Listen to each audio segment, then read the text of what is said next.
What kind of power do you think resides in a simple piece of sacred earth? A power, that's born from legend, forged in the fires of war, and then sanctified by an absolutely unwavering faith. This is so much more than just clay. It's a chronicle, really, a legacy molded by hands that were both royal and holy. So let's journey together into the very heart of this chronicle. It's a legend that has echoed through the soul of a nation for centuries. This is the story of the Khun Phaen amulet. Our story begins right here, in Suphan Buri. Now, this isn't just some province you'd find on a map. No, this is a living, breathing landscape of myth. It's the cradle of an ancient civilization where, if you listen closely, you can still hear the whispers of history on the wind. And at the very heart of this land stands Wat Pa Lelai Warwihan. It's a royal temple, and its foundations have stood firm for over 1,100 years. Just stop and think about that for a second.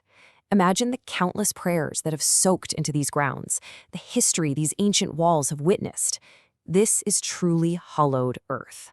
And it's this very temple that became the setting for one of Thailand's greatest literary epics, Khun Phaen. It was right here that a young novice monk, a boy named Nen Kao, began his studies, a boy who would one day grow up to become the legendary hero himself, Khun Phaen. You see, the legend of the man is completely inseparable from the power of the object. Because just like the hero it's named for, this sacred amulet holds within it a fascinating and really powerful dual identity. Okay, so this is where it gets really interesting. It's like two sides of the same coin. On the one hand, you have the literary hero, the master of charm and romance. This power is known as metta mahaniyam, a kind of irresistible charisma.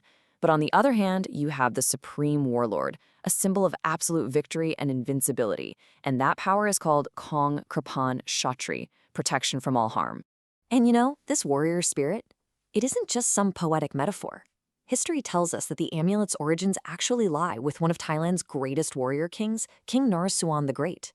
He was the one who first commissioned these talismans. Back then, they were called Phra Khun Phaen, the supreme warlord. They were made to protect his soldiers and to grant them victory in the heat of battle. So for centuries, this incredible power lay dormant, waiting within the earth of Suphan Buri. It was waiting for a master who was worthy of its legacy, and that master was Luang Pho Thir. Born in the land of Khun Phaen, Luang Pho Thira wasn't just another monk. He was like the living embodiment of its spirit. He was known all across the land for his profound spiritual discipline, his unwavering virtue, and a heart that was just filled with this deep compassion for every living thing. And this next part, it just perfectly illustrates his character. His virtue was so pure, his presence so immense, that even the most feared outlaws of the time, we're talking legendary figures like Sua Fei and Sua Maheswan, they would come to him, not with threats, but with their heads bowed, seeking his wisdom and his protection. When someone asked him about these dangerous men, Luang Pho Thir simply said, "I don't raise them, they raise me." Wow. In just those few words, you can feel the depth of his wisdom, a kind of fearless humility that saw the potential for good in absolutely everyone. It's no wonder he earned the reverence of all. So with a master like this, the stage was perfectly set for the rebirth of this legendary amulet. But its creation wasn't a simple act of just molding clay. Oh no, it was more like an alchemy of faith. The very substance of the amulet, the Muon San, is a true confluence of holiness. I mean, just imagine this. Earth gathered from ancient sacred crypts where holy men once meditated for years. Shards of revered amulets shattered by time but not by their power. And holy powders passed down from legendary masters of generations past. All told, over 500 of these hallowed materials were gathered, each one carrying its own sacred story and lineage. Once these sacred materials were prepared, the great consecration ceremony, the Phithiputha Phasek, could finally begin. And you can just see it in these images, can't you? The absolute focus.